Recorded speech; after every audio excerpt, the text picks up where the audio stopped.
In World War II, navies believed submarine hunting was a matter of luck. You dropped explosives into the sea, lost sonar contact, and hoped the enemy happened to be close enough to die. That belief shaped everything: weapons, training, doctrine. Anything that demanded precision was dismissed as unrealistic, too fragile for war, too dependent on perfect information. So when an American escort ship entered the Pacific with a weapon that only worked if it struck a submarine directly, most officers wrote it off as a mistake. War, they believed, did not reward mathematics. In May 1944, that assumption collapsed. Not in a single battle, not through overwhelming firepower, but through repetition. One ship began treating submarine warfare not as chaos, but as a solvable equation. And in 12 days, 6 Japanese submarines disappeared. What failed was not a fleet. It was the belief that chance was unavoidable at sea. For most of the war, submarine hunting was not treated as a science. It was treated as an ordeal. Destroyers and escorts chased contacts they could barely see, guided by sonar that went blind the moment they attacked. Depth charges were dropped behind the ship, their explosions violent enough to rattle hulls, scramble instruments, and erase the very target they were meant to kill. Crews accepted this as normal. Submarines were elusive. The ocean was chaotic. Certainty, they believed, simply did not exist underwater. The numbers reinforced that belief. On average, it took dozens of depth charge attacks to sink a single submarine. Most engagements ended the same way: oil slicks that meant nothing, debris that proved nothing, and targets that slipped away into the dark. But the doctrine endured, not because it worked well, but because it felt familiar. Depth charges were loud. They were brutal. They looked like war. Anything quieter felt suspicious. When new ideas appeared, weapons that required continuous sonar contact, careful tracking, and disciplined restraint, they were viewed as impractical, too delicate, too theoretical, too dependent on crews performing flawlessly under stress. War, after all, was supposed to be messy. By 1944, this thinking had hardened into certainty. Japanese submarines still stalked Allied sea lanes, threatening troop transports and supply convoys across the Pacific. They did not need to win battles. They only needed to survive. Every failed hunt reinforced the same lesson. Submarines could be driven off, disrupted, sometimes damaged, but rarely destroyed. Then came USS England.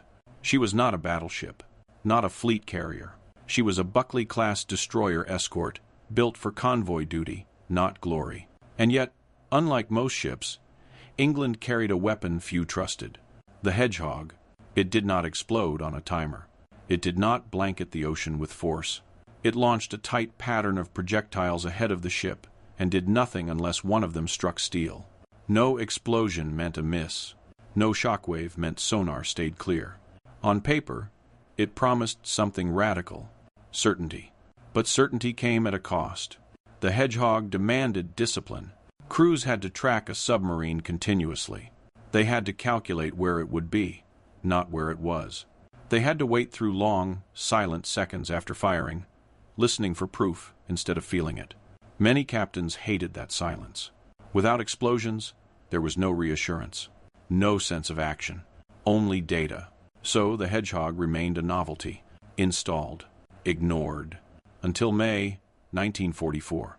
That month, intelligence changed the rules of the hunt.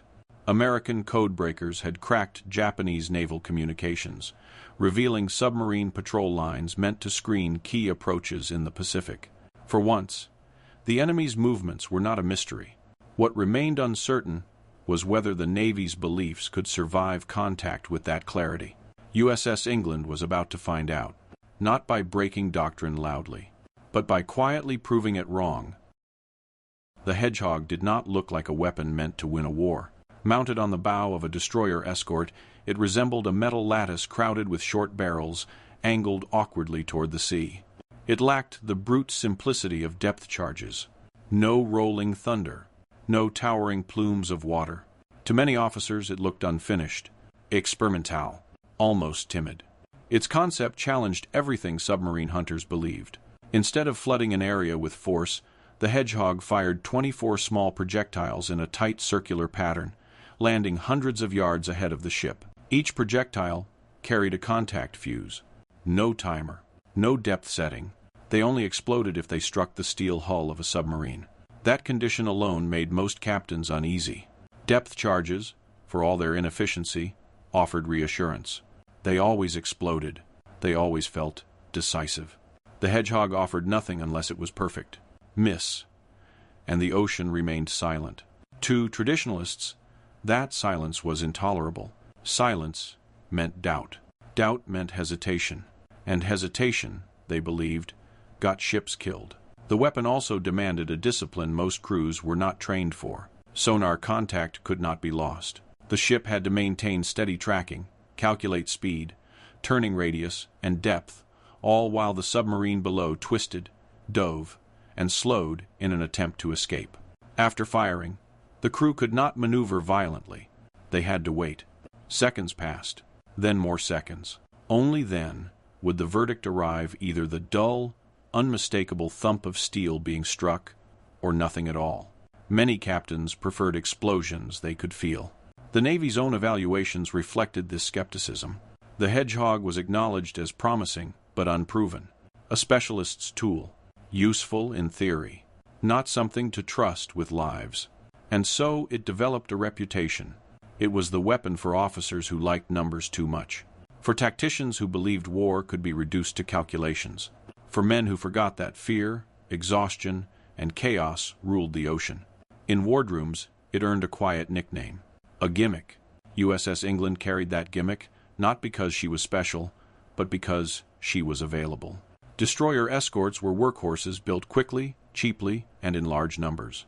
They escorted convoys. They filled gaps. They were not expected to rewrite doctrine. Lieutenant Commander Walton Pendleton, however, did not share his peers' discomfort. He did not see the Hedgehog's silence as weakness. He saw it as clarity. Depth charges erased information. They blinded sonar, broke contact, and forced crews to guess what had happened afterward. The Hedgehog preserved information. If it missed, everyone knew it missed. If it hit, there was no ambiguity. To Pendleton, that mattered. He trusted probability more than tradition. The mathematics were unambiguous.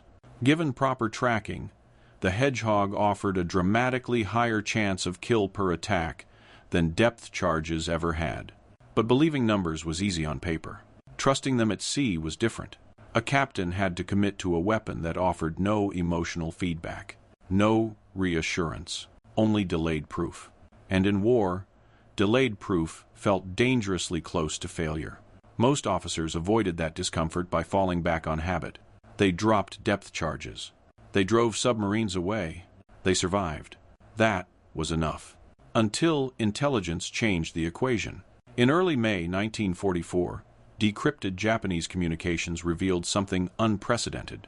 A carefully positioned submarine picket line guarding critical approaches in the Pacific. For once, the hunters knew exactly where the prey would be. The question was no longer whether submarines could be found. It was whether anyone trusted a weapon precise enough to finish the job. USS England did, not because the Hedgehog was trusted, but because Pendleton believed the real danger was continuing to trust what had already failed. The first real test came quietly. North of Bougainville, the Pacific was dark and flat, the kind of water that hid sound as easily as it carried it. On the bridge of USS England, Lieutenant Commander Walton Pendleton watched his sonar operator track a faint, steady return. The contact was Japanese submarine I-16. It was not a novice boat. I-16 was a veteran predator, part of Japan's long-range submarine force, experienced in evasion and confident in the chaos that usually followed an American attack. For Pendleton, this was not just another hunt. It was his first war patrol as captain, and the stakes were simple. If the Hedgehog failed here, it would confirm everything his peers already believed. Tradition would be vindicated. The weapon would remain a gimmick, and England would revert to the same noisy uncertainty as every other ship. Pendleton chose not to hedge his bet. He ordered a Hedgehog attack. At 13:41 hours, the ship closed in. The bow-mounted launchers fired. 24 projectiles arced forward and vanished into the sea. Nothing happened. No explosion. No impact. Silence. On most ships, this would have been the moment to switch weapons, to fall back on depth charges, to do something that felt aggressive. Instead, Pendleton held course. The sonar trace twisted sharply. The submarine was diving deeper than expected, turning hard, exploiting the gaps between the projectiles. A second attack followed. This time, a single muffled thump echoed through the hull. Not enough. Still no debris. No oil. Doubt crept onto the bridge. The Hedgehog was doing exactly what skeptics feared, offering ambiguity when clarity was needed most. A third attack missed entirely. The crew waited, listened. Nothing. The temptation to abandon the experiment grew heavier with every passing minute. Depth charges were ready. The old doctrine waited, familiar and reassuring. The submarine below maneuvered confidently, sensing hesitation above. A fourth attack failed as well. At this point, the weapons critics would have been satisfied. 4 attempts. No confirmed kill. The statistics were catching up. The ocean was winning. But Pendleton did not see failure. He saw data. Each attack had refined the picture. The submarine's turning pattern. Its depth changes. Its reaction time. At 14:33 hours, he ordered a 5th Hedgehog salvo. The crew fired. This time, the silence broke differently. Sonar picked up not one impact, but several, a rapid sequence of dull, heavy sounds, followed by a deep, rolling underwater explosion that lifted England's stern from the water. Oil surged to the surface. Then, debris. The sea confirmed what no explosion timer ever could. I-16 was gone. 107 men disappeared beneath the Pacific. The bridge fell quiet. There was no cheering. What lingered instead was something far more unsettling. The Hedgehog had not succeeded by chance. It had succeeded because it was allowed to fail repeatedly without blinding the hunters, without erasing the information needed to correct the next attempt. The old doctrine would have called this luck. Pendleton knew better. But the significance of the kill reached beyond the ship. Almost immediately, new intelligence arrived from Fleet Radio Unit Pacific. The destruction of I-16 was not an isolated victory. It was the first breach in a carefully constructed Japanese defensive screen. Decoded communications revealed that I-16 was only the outermost element of a planned submarine picket line. 7 additional submarines positioned across critical approaches to the Marianas. A barrier designed not to fight, but to see. And now, one of its eyes was gone. USS England had not just proven a weapon. It had exposed a vulnerability. The victory that should have ended the hunt, instead, marked its beginning. The Hedgehog had survived its first encounter with reality. The ocean, for the first time, had offered certainty. What followed would determine whether that certainty was repeatable or whether it would collapse under pressure. The destruction of I-16 should have ended the story. In any other hunt, a confirmed kill meant success, relief, and withdrawal. But within hours, USS England received intelligence that changed the scale of what had just occurred. Decoded Japanese naval traffic revealed the existence of a coordinated submarine picket line. Not a single hunter. Not a coincidence. 7 Roe-class submarines had been deployed across a precise stretch of ocean, forming a silent early warning screen guarding the approaches to the Marianas. Their task was simple: detect American movements and report them before vanishing back into the deep. They were not meant to fight. They were meant to see. And now, one of those eyes had been erased. For Commander Hamilton Hines, leader of the hunter-killer group, the implications were immediate and dangerous. England, alongside USS George and USS Raby, was suddenly facing an opportunity that bordered on recklessness. If the intelligence was correct, they knew where the remaining submarines would be. But knowing where prey should be was not the same as killing it. The Hedgehog had worked once. That did not make it reliable. Not yet. The question was whether England's success had been a product of preparation or merely a statistical anomaly that would collapse under repetition. The group sailed into position on May 21st. 3 destroyer escorts against 7 submarines. The odds were not comforting. The advantage lay not in firepower, but in routine. Japanese submarines followed predictable cycles.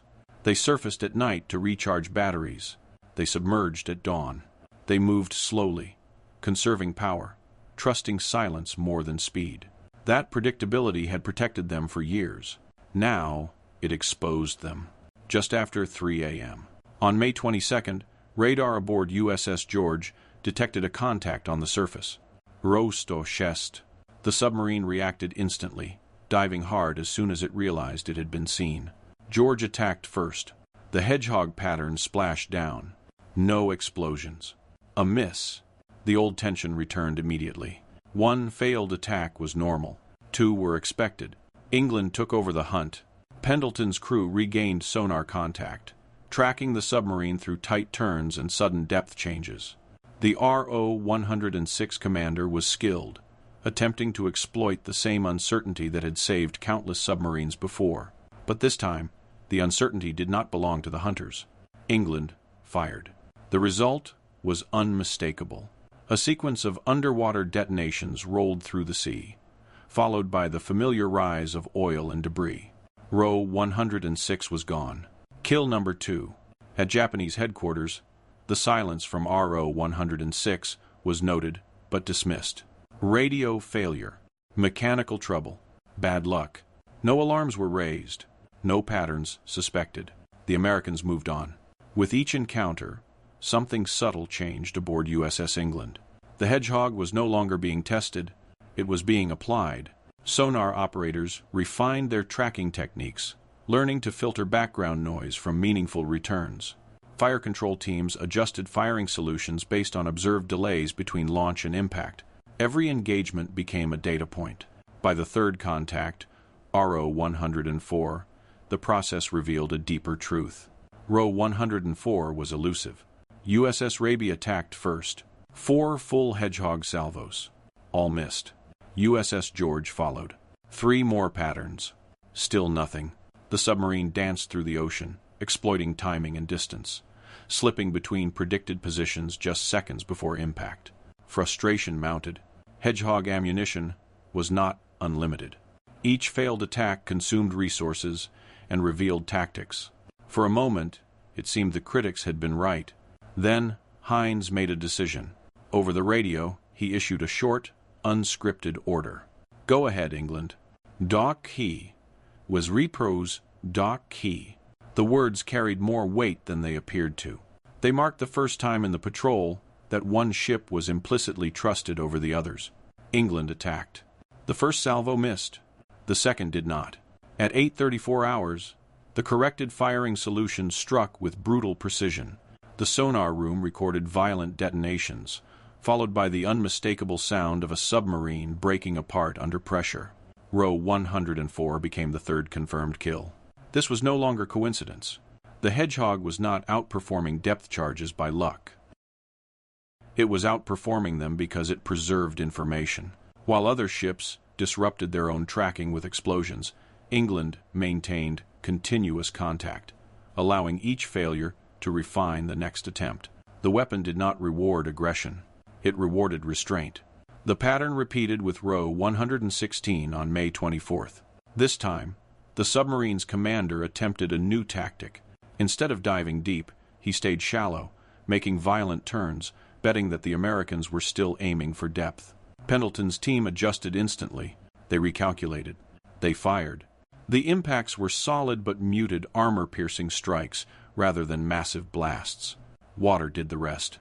4 submarines destroyed in 5 days. The mood aboard England shifted from tension to something more dangerous. Confidence. Not arrogance. Confidence grounded in repetition. The crew was exhausted. Sonar operators worked in stifling heat, ears pressed to instruments for hours at a time. Fire control teams ran calculations until numbers blurred. But the system held, and with each kill, the larger implication became harder to ignore. Only one ship was consistently succeeding. USS George and USS Raby attacked aggressively. They followed doctrine. They worked hard. They missed. England waited longer, tracked longer, fired fewer times, and hit. The realization unsettled the task force. This was not about courage, or experience, or even equipment. It was about trust. Trust in silence. Trust in delayed confirmation. Trust in a method that offered no emotional release until the end. The Hedgehog had crossed an invisible threshold. It was no longer a novelty. It was a system. And systems, once proven, demand replication. Word of England's performance moved quickly up the chain of command. Reports reached Fleet Headquarters, then Washington. Admiral Ernest J. King reviewed the action summaries personally. 4 submarines destroyed in less than a week was not a fluke. It was evidence. Evidence that an entire approach to anti-submarine warfare had been wrong.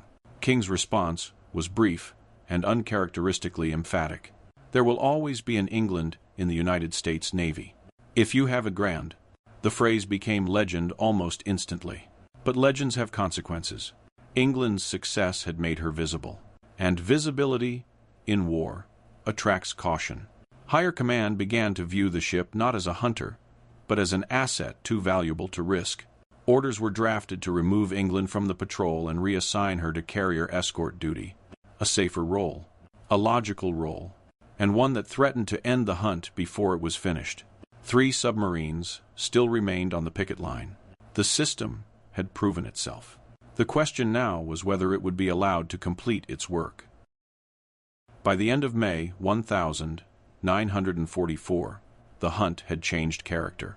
The first kills had felt clinical, controlled, almost clean. Row 105 would not be. The submarine's commander was not reckless nor inexperienced. He had studied the pattern forming along the NA picket line. 5 submarines had vanished in predictable intervals. Not through random encounters, but through systematic pursuit. He understood what that meant.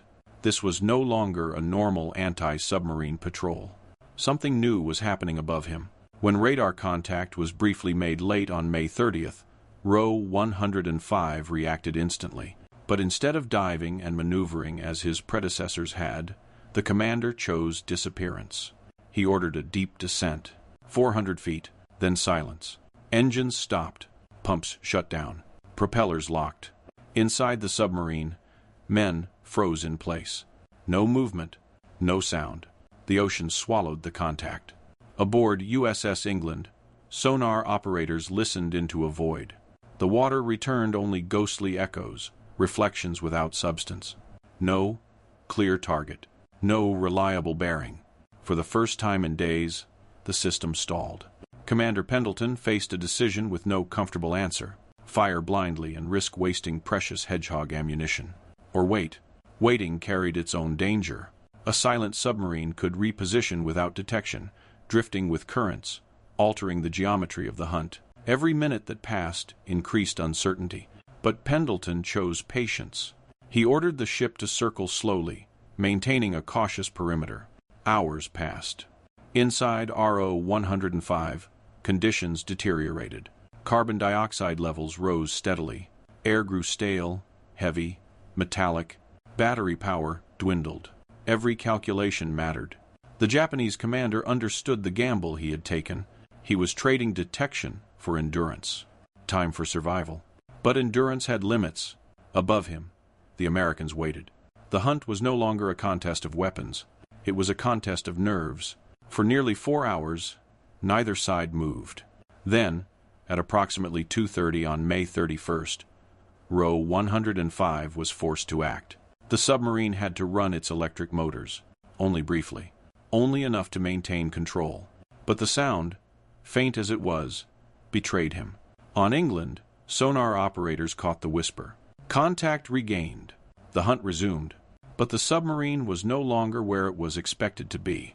Row 105 had drifted miles from its last known position, carried by currents while silent. When it surfaced briefly to take in air and recharge, it did so far outside the predicted search area. Confusion spread across the hunter-killer group. Contacts flickered. Estimates failed. By the time England closed the distance, the submarine was diving again, this time fast, deep, and erratic. The commander had learned. He varied speed unpredictably, changed depth abruptly, turned without pattern. Pendleton ordered the first attack. The Hedgehog pattern splashed down behind the submarine's wake. Miss. A second attack followed. Another miss. Ammunition counts were becoming uncomfortable. For the first time, the system showed strain. This was exactly the kind of scenario critics had warned about: a clever enemy exploiting precision by refusing to be predictable. The Japanese commander believed he had found the flaw. If the Americans relied on calculation, then randomness was the answer. What he did not realize was that true randomness is almost impossible under pressure. Humans crave rhythm. Masters. As the chase continued, a young sonar operator aboard England noticed something subtle. The submarine was varying its maneuvers, but not completely. Every 4 minutes, row 105 turned to port. Then, after a correction, to starboard. Not by doctrine, by habit, an unconscious rhythm, born of fatigue, stress, and the human need for structure. The operator reported the observation. Pendleton listened. This was not data the manuals prepared him for. This was psychology. He ordered a revised firing solution. The Hedgehog would not be aimed at where the submarine was, nor where it was predicted to go based on speed and heading.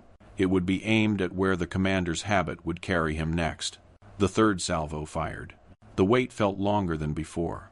Then sonar registered impacts, fewer than earlier kills, but unmistakable. Row 105 was struck. The submarine did not explode immediately. It was wounded. Water flooded compartments. Pressure mounted. The commander attempted one last descent. The ocean denied him. Row 105 began its final fall. When the oil surfaced, there was no celebration.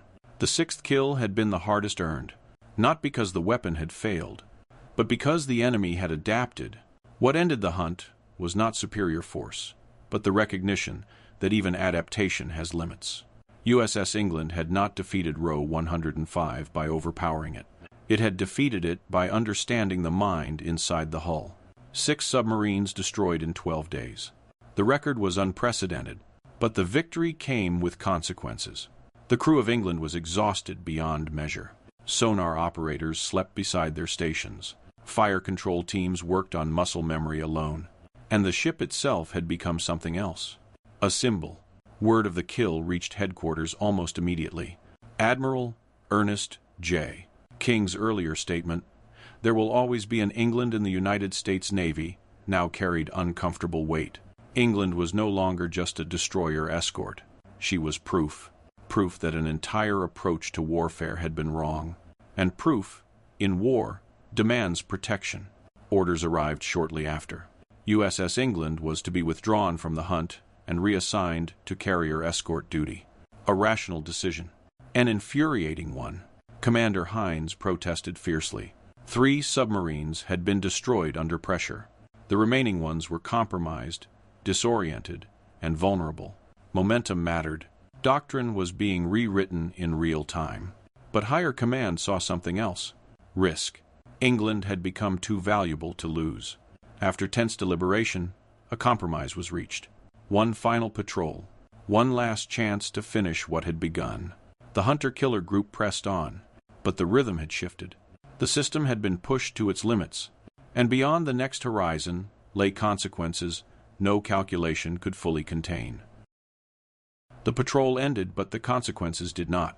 When USS England returned to port, she did not look like a legend.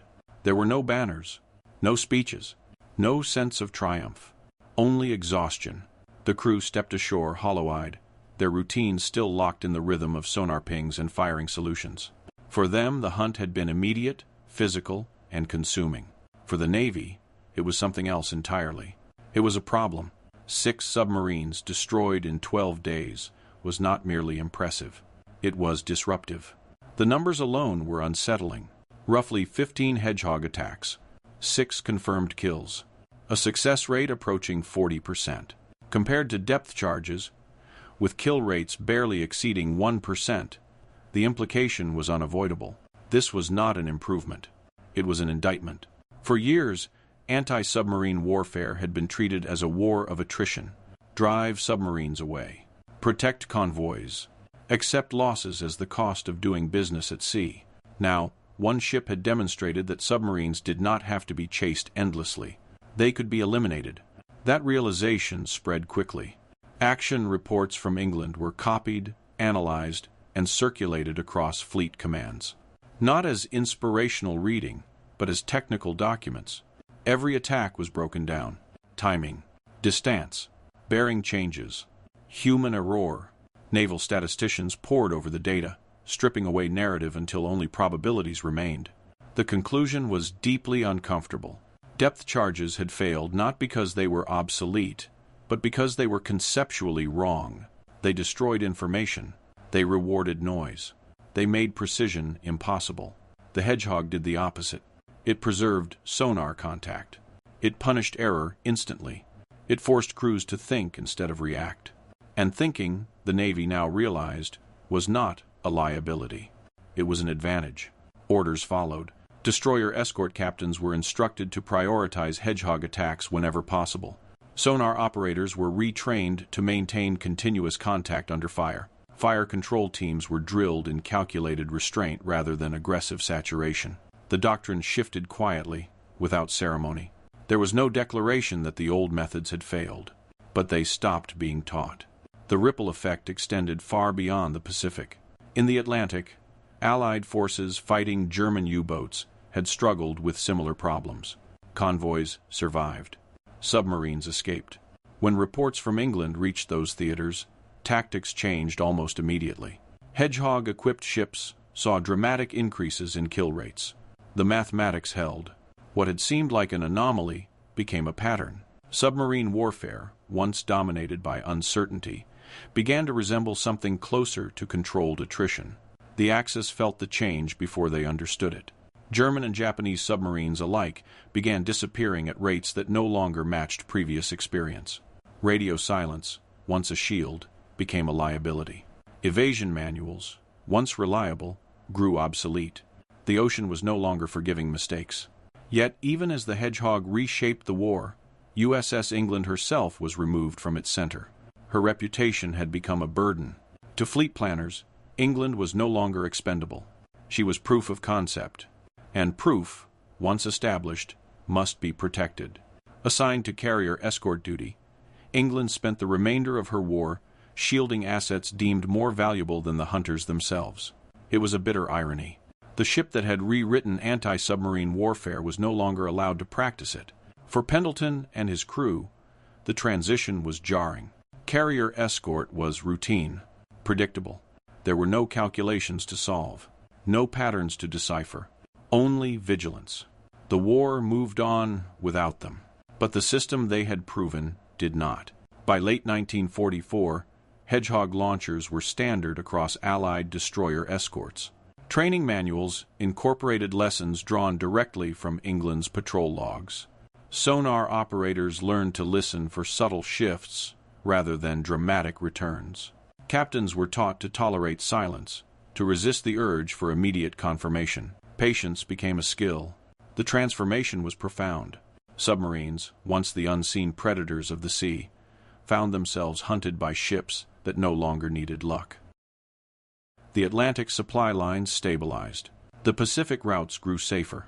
Axis submariners adapted where they could, but adaptation had limits. They could change depth. They could change speed. They could not change physics. Contact fused weapons, punished steel, regardless of doctrine or bravery. By the time the war entered its final phase, the outcome was no longer in doubt. Submarine losses mounted. Fuel shortages worsened. Supply chains collapsed. The Hedgehog did not win the war alone, but it accelerated its end. What remained was the question of legacy. In Washington, Admiral Ernest J. King's remark, "There will always be an England in the United States," Navy took on symbolic weight. It was interpreted not as a promise to a ship, but as recognition of an idea. That tradition could be wrong. That silence could be power. That war could be shaped by calculation as much as courage. Yet symbols are rarely preserved as carefully as data. USS England herself received no special protection beyond her reassignment. She was not earmarked for preservation, not celebrated in recruitment posters. Her crew dispersed to other commands. Her logs were archived. Her impact lived on elsewhere. The doctrine she helped destroy did not vanish overnight. Older officers resisted. Some clung to familiar methods, but the numbers spoke louder than rank. As younger officers trained under the new system rose through the ranks, the old assumptions faded. Anti-submarine warfare had crossed a threshold. It would never return to what it had been. And all of it traced back to a decision made quietly, far from headlines. A captain choosing to trust probability over noise. A crew willing to endure silence instead of reassurance. A weapon dismissed as a gimmick, proving that the real weakness had never been in the ocean. It had been in the belief that uncertainty was unavoidable. That belief was gone. The war had moved on. And USS England, though sidelined, had already done what no escort ship was ever designed to do. She had changed how wars beneath the surface were fought. What remained was an ending no equation could predict. USS England did not end her war in glory. After her removal from anti-submarine operations, she settled into the quiet rhythm of carrier escort duty. No more calculations. No more invisible enemies. Only routine patrols, radar watches, and the constant vigilance demanded by a different kind of threat. The system she had proven spread across the fleet. Her role in it quietly faded.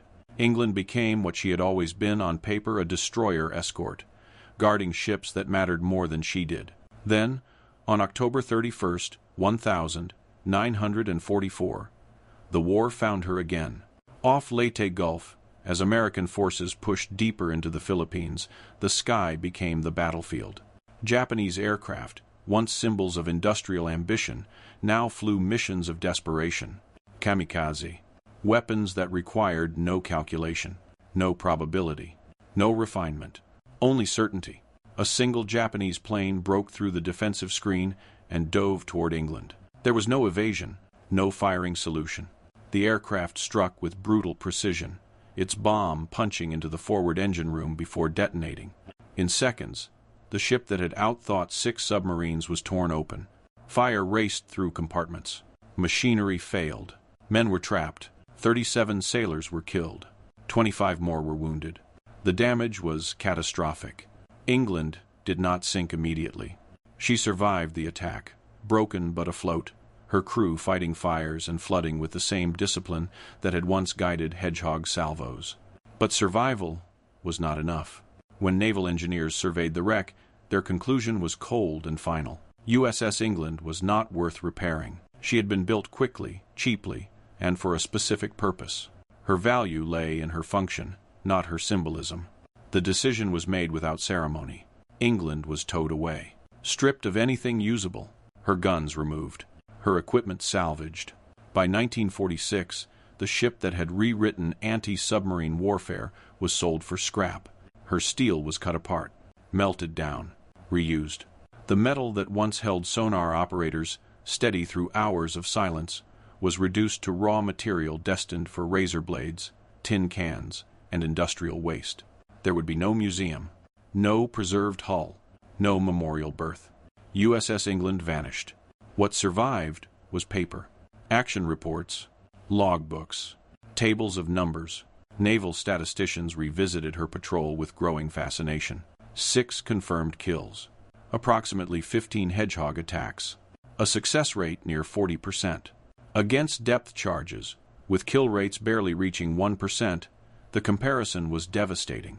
England's true weapon had never been steel. It had been data. Lieutenant Commander Walton Pendleton did not become famous. He received the Navy Cross. He continued his career. He retired quietly. At Arlington National Cemetery, his grave makes no mention of USS England. No inscription marks the moment when probability replaced chaos beneath the sea. The Navy attempted to honor Admiral King's promise. In 1960, a new ship was christened USS England. Larger, more modern, a missile cruiser built for a different era. But names do not carry memory on their own. When that ship was later decommissioned, the name disappeared from the Naval Register entirely. Today, the physical remnants of England's legacy are almost non-existent. A single Hedgehog launcher sits forgotten in a warehouse. Its placard lists specifications, caliber, range. Nothing about the lives it ended. Nothing about the doctrine it destroyed. The irony is complete. USS England survived a war of calculation only to be destroyed by the one weapon her system could not defend against. She mastered invisible geometry beneath the ocean, then fell to a visible, unthinking strike from the sky. And after surviving both, she was erased by bureaucracy. Scrapped, forgotten. Yet her influence endures in places no monument can reach. Every modern anti-submarine doctrine traces a line back to her patrol. Continuous tracking, contact-fused weapons, calculated restraint. The belief that submarines must be driven away rather than destroyed did not survive England. Nor did the belief that uncertainty was inevitable. Her final victory was not tactical. It was philosophical. USS England proved that even in war, especially in war patterns exist, that chaos can be measured. That fear can be outpaced by discipline. She demonstrated that the most dangerous weapon is not the loudest, nor the strongest, nor the most feared. It is the one that forces you to abandon what feels safe. In the end, the sea did what it always does. It hid the wrecks. It swallowed the evidence. What remains is a record. A brief anomaly in the statistics of war. 6 submarines in 12 days. A reminder that history does not always remember what mattered most.